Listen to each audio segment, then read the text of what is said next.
So yeah, we're going to be talking about AppSec programs, real maturity. This talk is going to be split into two parts, the first of which is about application security programs in general. So if you look at the evolution of a security program, the beginning of a security program would generally start at what we're calling a low security maturity program.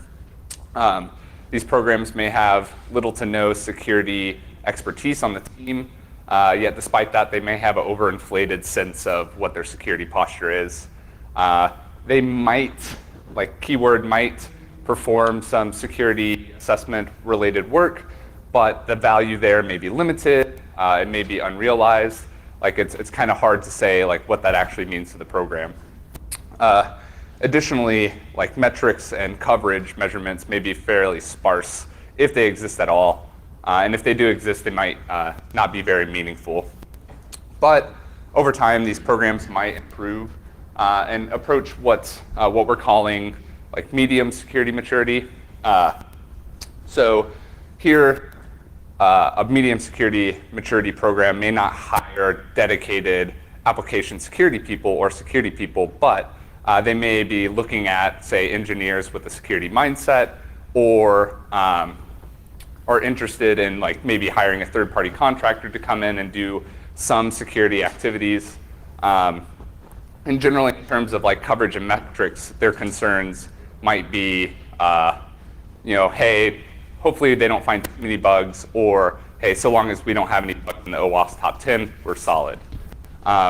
So an important difference here between the low security maturity program and the medium security maturity program is the medium security maturity program has gotten a handle on some of the more tactical aspects of a security program, but they're still not focusing on the big picture. So a program that is looking towards the big picture might be the high maturity program, where you have dedicated team members working on security activities throughout the SDLC, and the program would have a good sense, an actual decent sense of its of its capabilities and deficiencies, and processes within that program are scalable, they're well defined, they're repeatable, and consistent. So an important aspect to a high maturity security program is a dedicated AppSec team or a dedicated security team. So drilling into that a little bit, we've looked at how we view AppSec teams and broken out about 4 different roles that we think an AppSec team might take on. The first 2 are going to be the lower level roles, so the analyst and the engineer. These 2 roles collectively would be responsible for identifying security defects in software or products. They would be managing that bug lifecycle workflow in the things they find. Maybe they're handling third-party vulnerability reports and that lifecycle as well. Really, they're the bug finders and the bug managers. Slightly above that, we have a role like a security architect whose sole focus is product-related concerns. So security architect might be working with product on new features and doing that early stage, pre-implementation security review design work. And also possibly working with software architects early on into implementation. And then finally, the highest level role we have listed here is a governance and compliance lead. The governance and compliance lead would be responsible for managing the program, as well as measuring program maturity over time. So a theme between low and high security maturity is going to be, for us, more tactical work versus strategic work. So another way to put this is, a program is not doing AppSec things, it's having and building an AppSec program. So one of the first issues that you may come across if you don't have an AppSec program and are just doing AppSec things is the burden that you place on the engineering aspect. So by not having a program, your security activity work is generally going to be delegated to engineers who are performing like quote unquote heroics and like taking this work on themselves, even though it's not necessarily their job role. Where in contrast with the program, the expectations for what the engineers are doing and dedicated application security people might be doing are much more clear, and there's a somewhat of a split between those two roles.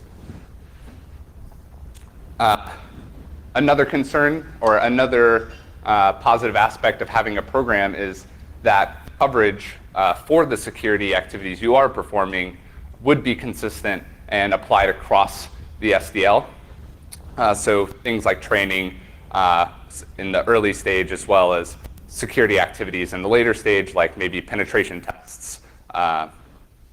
And without a program, you don't have someone managing that perspective from a top level, so how you're applying those efforts are not really consistent, or they may be like lumped into a particular section or a particular stage of the SDL. Another negative part of not having a program is the growth and maturity of the program may not be well defined. Since you were only focusing on tactical efforts, there's no clear growth or horizon for what the program will eventually mature and become, and it's just little pockets of improvement. Another key difference can be seen, as I mentioned earlier, in SDLC coverage. If the AppSec work is too narrowly focused, the activities that are performed are much more likely to be later stage, where addressing any issues identified are going to be much more costly. And then finally, the work that a program would identify would ideally be doing efficient and purpose-driven work, as opposed to having the wrong tool for the job or doing lots of things that make some progress but maybe aren't the best way to do it. So another key aspect of security maturity is this concept of just having metrics about what you're doing. So a very common first pass at AppSec metric would be vulnerability counting. So, as previously I was a consultant before joining Duo, and a very common question that you get doing a closeout call with clients as a consultant is, how many bugs did we find this time versus last time we did this? That is, of course, a valuable metric, but in and of itself is not a good representation of how effective your AppSec program is. So, for example, if there was a lot of bugs found during some security assessment, it could be that the scope of your program is too narrowly focused on security assessment work versus, say, training developers. So whether or not that the people found bugs is not necessarily suggestive of positive or negative things, it's just a data point. On the other hand, finding no bugs could say that, or could suggest that whoever's doing the application security work maybe doesn't have the right capabilities, or maybe their focus is misguided, or maybe the scope of the work they're doing was just too tight and they couldn't actually complete some sort of effective activity. So bug counting is not necessarily bad per se, it's just a common first pass that's just a single data point. Whereas with the program, you could have programmatic basis for several focus areas. For example, what's our timeline for security defect resolution? How long does it take us once we receive a vulnerability report, either from an internal or external party? What's the timeline between that report and us shipping patches to production? Or maybe you could focus something along the lines of how your AppSec program is interfacing with the quality assurance team, and asking questions like, what percentage of code bases have security integration tests? So metrics like these are obviously useful, but an effective program would be gathering much more metrics than this. And you could, if you were starting a new program, start from scratch and try to sit down with a bunch of people and brainstorm metric after metric. But thankfully, there are actually maturity models that exist that can help define these processes. So the two most prominent maturity models for security programs are going to be BSIM and SAM. We can see that visually they're kind of easy to get a hold on. They have about 4 higher level categories that cover a section of like security practices. And so, for example, governance as a function in both may cover gathering metrics, training and education, as well as policy and compliance related AppSec activities. So just looking at things though from this perspective, they look quite similar, and I don't think like their differences or similarities are well captured. So digging in a little bit deeper, we can see that they're still quite similar, but they've been in use for about a decade. They've been fairly recently updated, so they're still actively being worked on. And as I mentioned earlier, the number of top-level groupings and activities are in the same ballpark. The one key difference between these two programs, though, is the basis for the model that they've made for, or how they define the model. So the basis for BSIM is based on real-world data from Synopsys, who was a consulting firm that's collected lots of metrics on 100+ organizations and has a sense of what the industry is actually doing. On the other hand, SAM is a community-based model that has been described by community contributors that define like what an ideal state looks like. So in other words, you could say that BSIM is descriptive and SAM is prescriptive. So taking a specific activity that is shared across both. Code signing, for example. The BSIM section describes what industry organizations in industry are doing related to code signing. This abstracts out a lot of details. It shaves off maybe minor changes across different organizations. But all in all, it's just describing what's actually being done. SAM, on the other hand, is defining what a code signing process might look like if you were to implement it in an organization. So it describes things like when it's appropriate, when it's not. So it gets a little more into the details, but it's actually not talking about what the organizations actually do. So as I mentioned, BSIM and SAM do have similarities, but I think the most important aspect of the biggest takeaway from these differences is these models are both useful in their own ways. And if you were going to adopt these models, you want to have some sense of like both real world data and what is the ideal state, as well as understanding that these models are not necessarily checklists. What they are is like a foundation to build a program upon. So since neither of them are about your organization as unless you're in the BSIM data set, none of them are about your organization. You may have to account for organizational growth or contextual differences between, say, the organizations in BSIM's data set and your organization. So all in all, these models should be adapted upon when they're implemented in an org. So before we get into how we built our program, it might be helpful to provide some context on what like Duo's security organization looks like today. So Duo's security story is a bit more complex than, say, just an AppSec team.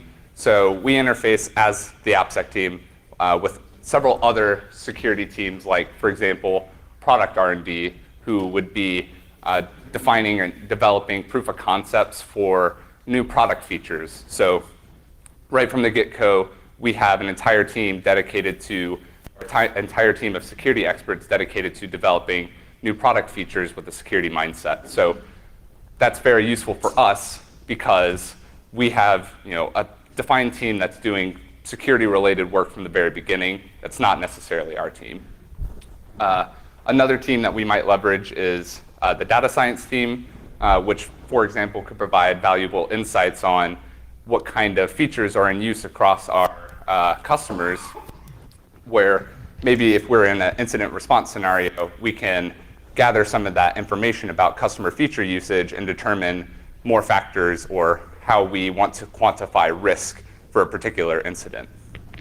So what this all means is, as an AppSec team, we are not the sole we're not the sole security team within Duo's organization. So we really get to hone in on application security work at Duo with having other teams support us.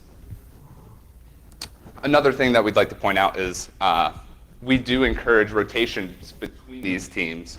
So teams moving from, say, product R&D to data science can provide some context or a different perspective than they would normally provide in a different team. So it allows us to diversify and get extra perspectives on different security aspects of the organization. Driving in a little bit deeper, we can take a specific BSIM stat about the size of the software security group, which is the group of individuals who are responsible for software security within an organization, and see how many individuals are on that team versus the team that is producing software. So in BSIM 8's data set, which is about 109 organizations, for every 100 engineers, there are 1.6 software security group members. In contrast, with the most conservative estimate of what would be a software security group at Duo, which we're just defining to be the AppSec team, we have about 8.3 AppSec engineers per 100 and AppSec people per 100 engineers. So all in all, that's pretty good. We're happy about that number, but I think the big takeaway is this is not the number we want. We actually want to strive for about 10% coming into the beginning of 2018. And if you're interested, we're definitely hiring across multiple roles. So if you want to contribute to that ratio increase, you should definitely reach out. So another key aspect of our application security program is our application security team values. So it's important what we actually do on the day-to-day, but our team values guide how we want to approach those activities or our interfaces with engineers. So our first value is engineering is family. So as a job role, AppSec is inherently adversarial, but we have no intention of coming along just dunking on engineers and then leaving them in a cloud of backboard dust. We want to actually be empathetic to them and understand hey, if we are giving you a bug, this means that there's possibly extra work that you have to do.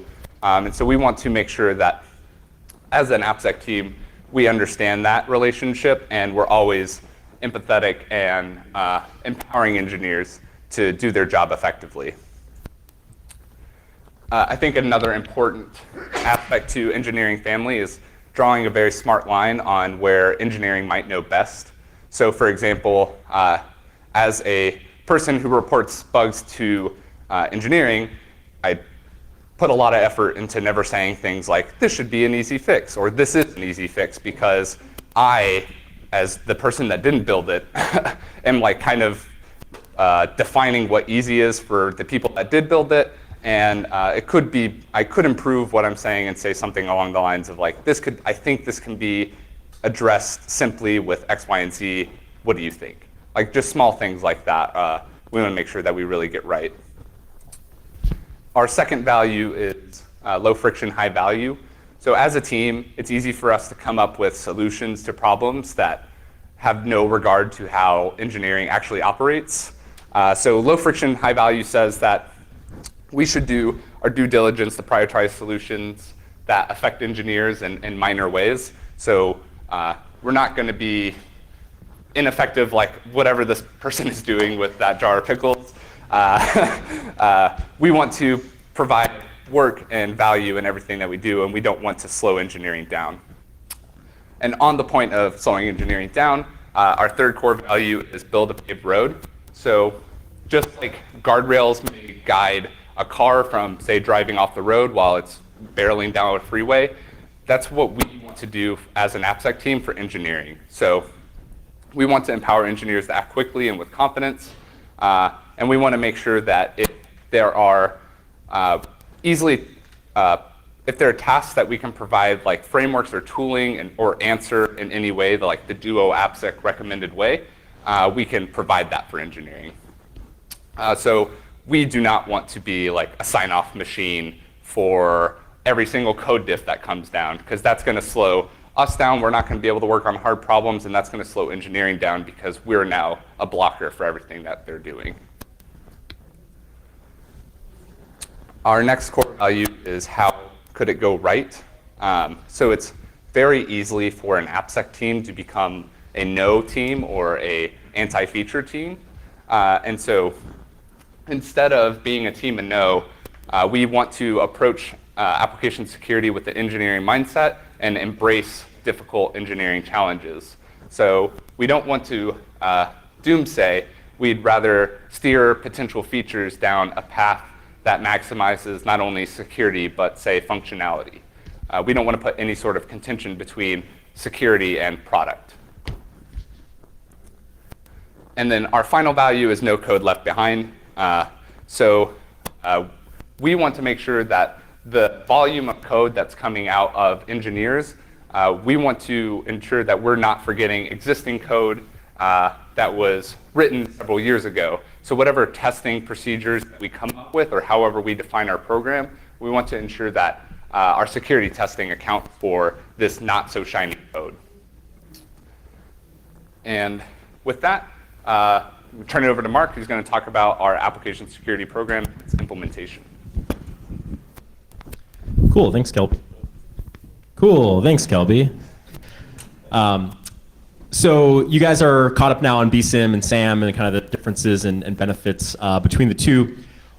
Where we kind of come into this is we see value in both. And we know from the perspective of, let's say, an auditor coming in, they're going to know what BSIM is, they're going to know what SAM is, they're going to know how to look at a maturity model and work with us. It kind of is one of those things where we want the best of both worlds and we're being a little bit greedy. And so what we actually created is what we call the Duo Application Security Maturity Model, or DASM. DASM's a cool name, so backronymed into that. And effectively what we do is we take the two maturity models, we condense them and consolidate them in roughly a kind of a similar structure, breaking out the activities, still having 4 high-level groupings, still having a lot of subgroupings. And so what that allows us to do is take in the basically the backend data set, and then we actually measure in BSIM and we measure in SAM. So if someone says, hey, I only know what BSIM is because Gary McGraw said I should know what it is, we can show them that data set and we can give them that data real world. For us, we want to customize. We might have activities or controls that we want to track that are completely separate. And the nice part about SAM is we can track those internally and then try to influence SAM over time to say, hey, we find value in tracking this. We think this should be part of the next SAM release, for instance. And this lets us do that. In terms of coverage and priority, we actually take the SAM coverage kind of metric, if you will. And you can read the different kind of definitions up there and a little bit of a spreadsheet breakout down there. But effectively what we do is we have a unique identifier that spans both BSIM and SAM. So we consolidate that world and we pull together both data sets into one horizon. We score all of it. We provide coverage for that metric. We provide a prioritization that is not to say like P1s will always be done first, but you should have some sense of like, oh, these things are important, or these things link together, or there's a dependency chain. If we don't do this P1, we can't do that P2 later, right?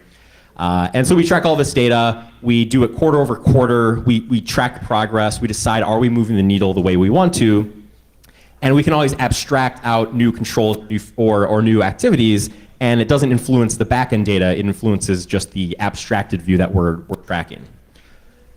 So this is something that we conveyed early to our engineering team when we did this, which is there's a lot of benefits for us. Ultimately, this is not something that engineers have to know the ins and outs of our maturity model. We own that. We track it. We do what we know we should be doing, and then some of that obviously impacts engineers, hopefully in a positive way. But ultimately, it's not a thing that they have to scan this spreadsheet like every day to know what's going to happen next. Similar to what Kelby had said before, we don't treat this as a checklist. This isn't everything has to be everything's a P1 and everything's a coverage of 1, which is 100% basically. That's not realistic. So we take it in kind of broad strokes. To Kelby's other point, we really don't like the mandatory rigid sign-off process that a lot of companies institute. So some of the maturity model statements about, sign-offs at every stage of so-and-so, we actually put that as like a priority 4, like we just aren't gonna do that. We have structures and check processes, but not like horribly like latent sign-off processes. So the abstraction helps us, it helps with compliance needs, it helps internal communication, it helps provide a standardization of the maturity model of the activities we're doing, and it also lets us keep up with, as BSIM 7 to 8 just happened. We can update for that. If, SAM 1.5 to whatever the next version of SAM will be, we can update to that. So it gives us some flexibility and allows us to customize as needed. We check the metrics, we make sure that we actually have progress that we were intending, and overall just gives us a little bit more control of our own destiny. In addition to the overarching maturity model, then you get into a little bit more of the weeds of how we do these things, where we're gaining efficiencies. And one place we gain efficiencies is we try pretty desperately not to reinvent the wheel. We don't think we're going to come up with like the best risk methodology. We don't think we're going to come up with the best vulnerability prioritization and scoring methodology. So we leverage industry standards. Some of these are open source, like BugCrowd VRT, that we actually, have pull requests into the GitHub for VRT to say, we don't think this is right. We think this should be this, right? So we have that. We have, I was going to say tried and true and then say stride. That's not great. But stride and dread and things that a lot of us know. And then OWASP, ASVS, or obviously SAM that we just spoke about. So we're trying to use the best of what the industry has to offer. We try to influence them, to change them if we think there's a deficiency that we can influence. But we don't want to spend our time coming up with like really novel things that don't really do a whole lot other than make us feel good about ourselves. Related to that, how we feel good about ourselves is actually building relationships, acting collaboratively, and making improvements across the board. And a lot of that is involved in making relationships with stakeholders, understanding the needs and wants of other teams. One big area that we've really put a lot of time into and has paid really massive dividends is our QA team. QA are basically like pen testers or AppSec engineers with a different outcome in mind, right? They're breaking stuff, they're putting weird inputs into fields, and they're getting a SQL bug. And when they see a SQL bug, they go, there's a SQL bug. We should fix the SQL bug. We see it, we're like, SQL injection, right? Same thing, different side of the coin, right? And so we build a lot of relationship and empathy there. Product team, we spend time, if you think of the SDLC, we want to be before the SDLC. We want to be with our product team and influencing the things that we know are going to be a problem by the time an engineer gets it in their hands. And we can cut that off and say, this idea is great, let's tweak it this way, and now when the engineer goes to implement it, we'll be more successful. So we can proactively and for very cheaply influence these things in a positive way early. And then lastly, a lot of support of compliance, making sure the things that our customers ask of us are accurate and correct. Assessments for SOC 2 or PCI or FedRAMP, supporting those initiatives to make sure they're successful for the business. Content, we are presenting today, so you can check that one off that we're not lying to you. Blog post content, white papers, all the kind of standard stuff there. As I mentioned, contributing to standards when we're able to do so. Community events, running conferences. I just ran a conference in Michigan where I'm from. Security research is a thing that all of us do and focus on. And then even public policy reform for things like DMCA or relevant issues that impact application security engineers and researchers. So to us, we think in terms of engineering as, if you didn't get from our values, like we take this very seriously on how we're building this relationship. And for us, engineering is customer number one. We exist to support them and make them successful. We don't exist to find bugs and do cool things. We're here to make the business successful, and we do that by accelerating our engineers' success through thoughtful progress across the SDLC. And this is the kind of way we visualize a little bit of this, and work with me on this analogy for a sec. But if you're filtering water through, what you're really doing in the security development lifecycle is you're trying to put a lot of time and effort in your input, right, at a very broad level. So things like training engineers how to write secure code, that if you have your audience, that scales very well. Versus if you get down farther in the verification stage, that would be like doing an AppSec assessment or like a pen test on that code base. It takes a lot of our time. It can take a lot of their time. If we find a pervasive bug or vulnerability class throughout that code base, the amount of refactoring there could be extremely expensive. So it's a very lossy, expensive process. And then if we get to the bucket, the handle looks like a smiley face in my opinion. You'll not unsee it now. The response is extremely, extremely hard to deal with. It's all of the product security advisory process. It's working with security researchers. It's understanding legal implications. It's a very, very unfortunate place to have to be for any company. And what we want to do is we want to put focus at the start of the SDL so that we get the benefits throughout and hopefully lessen and lessen and lessen what's actually going through there. So engineering-focused security, in terms for us, is if we think about the far side of the SDL, and we think about training, we have a number of initiatives that we've really spearheaded to live what I'm explaining today. One is that every single engineer that starts at Duo actually fills out a security interest and skills survey. So we say, hey, what languages are you writing at Duo? Did you have collegiate courses in information security and secure coding? Did you work in a highly regulated industry that might have more specific restrictions on certain languages or libraries that you had to use? And we try to gain all this information so that we are actively supporting the population that we're there to support. We are not just doing what we feel like doing. We are taking real-world data from every engineer, and that influences how we do our job. This isn't what we want, this is what they need.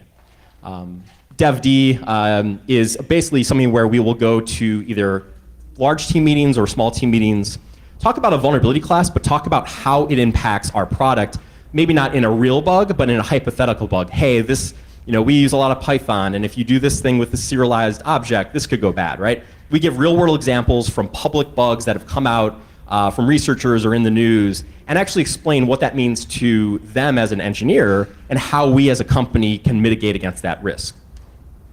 Hands-on, we just had a special guest from a company come in and give a presentation to all of our engineers about security. We are actively developing training courses that we control the content of and present to our engineers on a regular cadence to make sure everyone's kind of like baselined. And then finally, fun things to do. This holiday season, we're going to be doing a Elevation of Privilege card game tournament as a way to teach people about threat modeling and get them excited and throw some gift cards at them. But just different ways. I think if you talk a lot of people that do train, you want bite-sized, you want formal, you want this, you want that. You want to mix up how people learn because everyone learns differently. But more than just learning differently, we also want to be dynamic in how we're teaching for the fact that the same mindset that we use as kind of attackers, we can help people get more into the mindset we are. It's not perhaps a unique thing, but you have to take time to explain it to certain people, and then they're like, oh, I see what you're doing. You're doing this bad thing that no one would expect you to do. Yeah, that's basically our whole job. So it's something that you can help guide people on. So the next 4 things we'll talk about in brief are just when we deliver to our engineering team, we actually deliver what we consider like security activities or security services. These services go across the SDL. So after we get past training, we get into like software, right? One thing we'll do is security design reviews. We will sit down with a specification, a architecture diagram, scribbling on a whiteboard and start walking through some of the properties that we as AppSec are concerned about if they were to build the software they're thinking of or to refine the software they're looking at. This is all early stage, so it's very cheap. It's conversations, it's a little bit of time in a room, and these things will influence the entirety of the development of that software, and so we can make a big impact very early and luckily miss out on a lot of the nitpicky stuff later that's harder to refactor. And so we have different deliverables for each of these, and you can take a look at those. Threat modeling is something that we decouple from design review. Some people might group the two together. We see these as different things, primarily because for threat modeling, we want it to be an evolution where we do the design review kind of in the general, more abstract sense in many cases, and then once we get a little bit more like, okay, this service will do this thing on this port and send this kind of data, in a JSON blob like this, and we want to have a little bit more of the primitives of how the software will work to do a threat model, so that we can get into, okay, we see you're going to use this here, we'd recommend you use this instead. And it gives us a little bit more to grasp onto, and we can enumerate threats and actually talk about this is how a bad thing would happen in the current threat model we're looking at of this design that we're reviewing. So the other thing is we decouple these things because we want it to be iterative. We don't want to come into a design that's like fully baked and then try to do a threat model and blow this thing apart and then have them to go completely back to the drawing board. We want to stagger it so that we can intercede at each step and make their lives easier ultimately. Code auditing, this is something that is pervasive through many parts of that whole, okay, we got the design, we did the threat model, we understand the risk, we understand the mitigations. Now we actually have to write code in Vim, right? And so once we get there, this is something that we encourage people early and often come to us. Hey, I'm re-implementing TLS in this thing.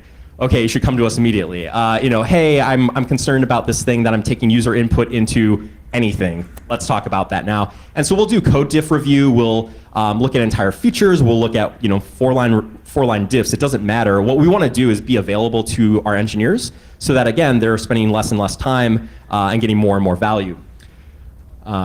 Security assessment is security assessment or pen test or however you want to maybe phrase that. This is either a major feature release like pre-production stage where we've done code auditing, we've done the threat models, we've done the design reviews. This is the latter stage of this. And what we hope versus I think what a lot of the industry looks at is when we get here, we should have very little surprises. This should be like, oh yeah, that one feature, we knew that might, Whereas a lot of organizations get here and they're like, okay, let's see what we did over the last 2 years and hope it's okay. So for us, this is like the holistic review of everything, all the artifacts, all the work that we put in to realize that value and the savings at that point. And so this is something that we usually have good success with our engineering teams, and they appreciate that we really have one final step or one major step that checks all our work along the way.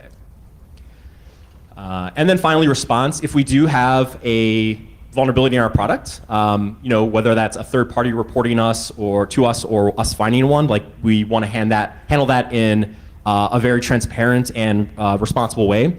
So one thing that we are currently doing, first, the organization has the first draft of their PCERT framework, and we're actually going to standardize on the PCERT framework. That was recently in an RFC period. We gave feedback during the RFC period and waiting for it to kind of finalize.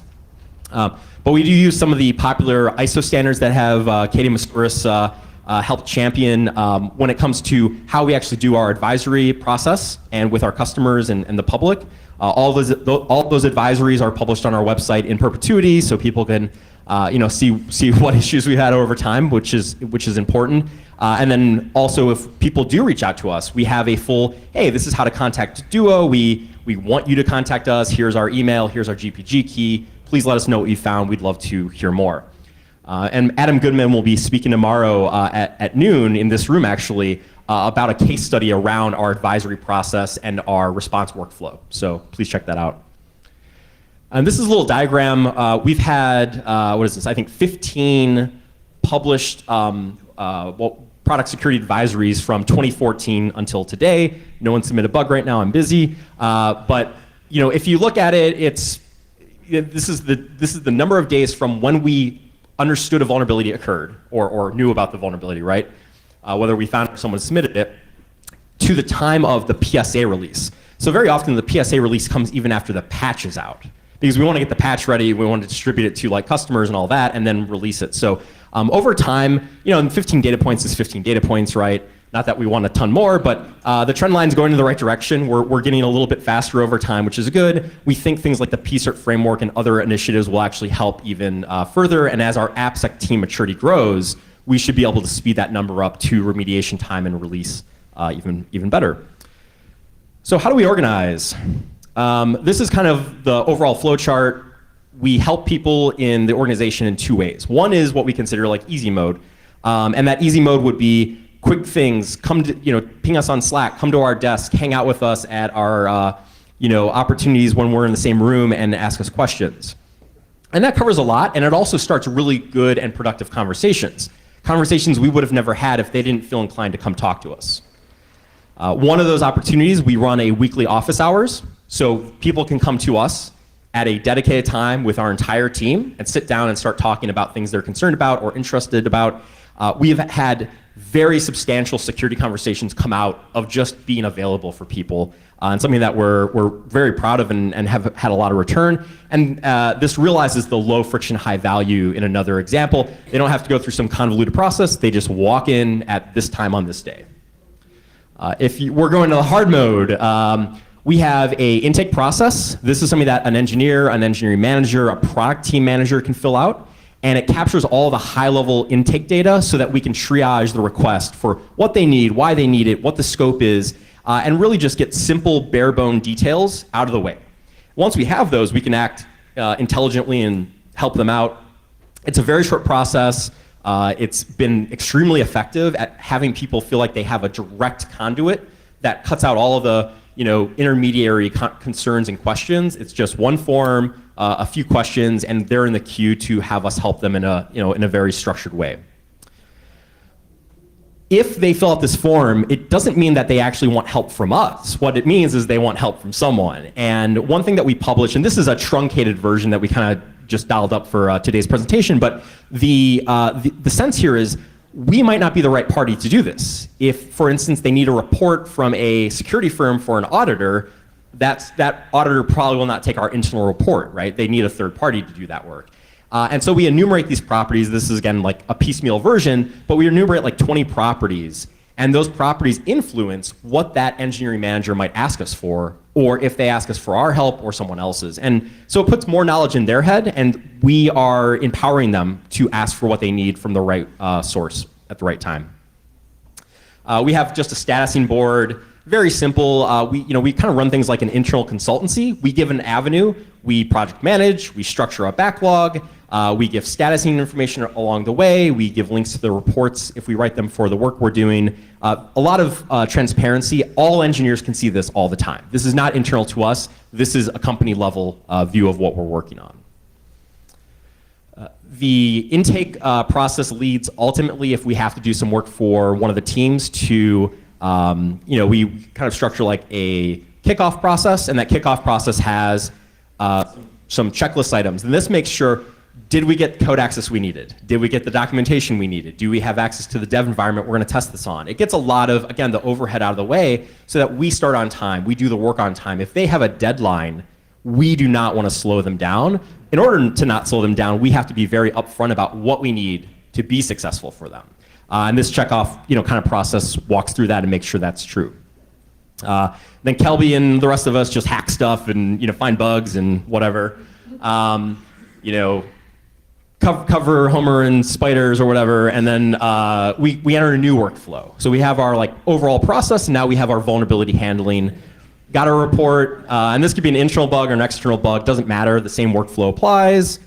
We walk through this, and this is just the reality that once a bug, a security defect is found, that security defect could actually result in many tasks for the engineers. It could be a multi-team problem, it could be pervasive through other code bases, and so we handle that in a kind of structured way. One of the things that we do that is not unique, I've worked for organizations that do this, but when we do a major piece of like a security assessment or a threat model, we actually deliver a formal report. And we deliver it in the same way that you'd expect any security firm worth their salt to actually give you. We do this for these reasons up here, which you can take a look at. Ultimately, we find a lot of value in it. It's something that when you have new engineers and old engineers and new AppSec people and old AppSec people in the teams, a single bug in a defect tracking system is hard to really like holistically understand like what was the state of affairs at this point in time that this assessment happened. This report captures that. You can more easily look year over year. You can give this as an asset to compliance and auditors if they need proof that someone looked at this code base, and it helps a lot in general. So in conclusion, AppSec programs in general in any context, they're hard to do. And it's a dedication that you have to think, okay, we're not just gonna keep doing stuff, we're gonna stop, breathe, and think about how do we be successful? How do we build the foundation that's gonna get us where we want in 1 to 5 years, and not just, hey, we gotta do a pen test this quarter. And so it's not easy for everyone to do that. We realize like whether it's budget, staffing, that's a hard thing by itself. But someone should really focus on it. Build the relationships with engineering, with QA. You need them to be successful in any regard. We are here to make engineering successful, not the other way around. And there's a lot to do. Get a maturity model, focus on it, score it, and you will see a growth pattern, whether that's actually a growth pattern or a regression, but you will know where you stand, and you will know where you need to go, hopefully. And lastly, we're doing some stuff in 2018 and looking ahead, that team ratio we talked about, more training, better sense of software inventory dependencies and all that, a lot of continuous automation testing, and hopefully to be in the community more and see all your smiling faces at other events. So we're out of time. There's our contact information. Please reach out if you'd like to talk more about our program or what we're up to. Thank you so much for your time. Appreciate it.